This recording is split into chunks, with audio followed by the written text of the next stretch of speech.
WNUR-FM News for our sponsor, The General, for professional building work.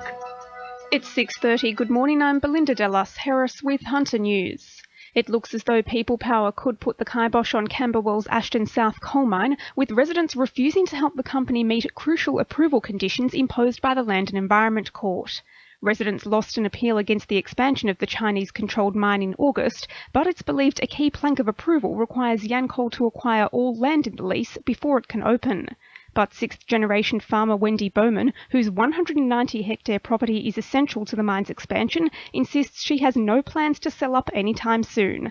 An official ruling is expected later this week. Investigations are continuing after a 14-year-old girl was approached by a male on Tomaree Road at Shoal Bay over the weekend.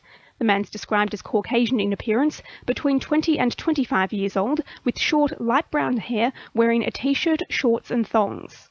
Blake Clifton from police headquarters says they're hoping to speak with a female jogger who witnessed the incident and may be able to assist with inquiries. Just after 8 o'clock on Saturday, a 14-year-old girl was walking along Tomaree Road when a man called out to her. Now, she continued walking and saw that the man had moved closer. As the man continued to try and engage her in conversation, he moved towards her. Now, a female jogger approached the pair and the man turned away and left the area. The Baird government has finally settled on candidates for the seats of Maitland and Newcastle as the Liberal Party prepares to go into damage control across the Hunter ahead of the March state election. Hunter Business Chamber Director Steve Thompson is set to take a tilt for Robin Parker's old post as Maitland MP.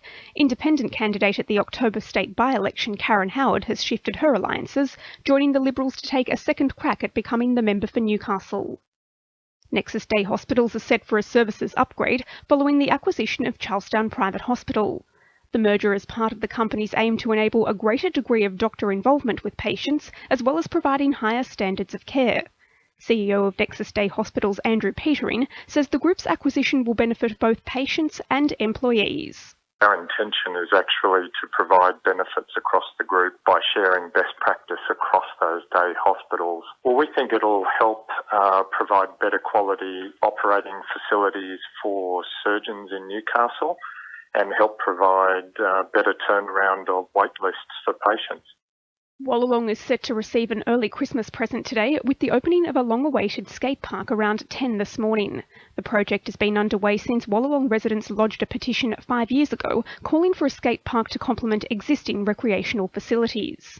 Port Stephens Mayor Bruce McKenzie says the skate park has come along at just the right time. Oh, well, I think it's great. Kids breaking up, wanting things to do for the 6 weeks holidays over Christmas. And let's hope that they get outdoors, enjoy the outdoor activities, and enjoy this brand new skate park that's been provided by the federal government and Port Stephens Council. Now with sport, Annabelle Regan. The Newcastle Jets have broke through for their maiden victory of the A-League campaign, upsetting Adelaide United 2-1 at Hunter Stadium on Friday night. Scott Neville and Geronimo Newman have helped to break the Jets' drought, both scoring second-half goals. The win takes the Jets to 7 points alongside Central Coast Mariners and has eased the pressure on coach Phil Stubbins, who now finally has a victory to his name. Newcastle Knights coach Rick Stone hopes a weekend camp at Port Stephens was as much about his players becoming better people as it was about setting goals for the new NRL season.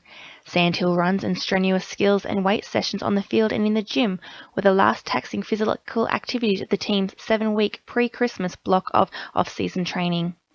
And Toronto cricketer Nathan Hudson has delivered a 113 against former club Waratah on Saturday before moving the boys into equal fourth before Christmas. That's sport. I'm Annabelle Regan. WNUR-FM News Time is 26 to 7.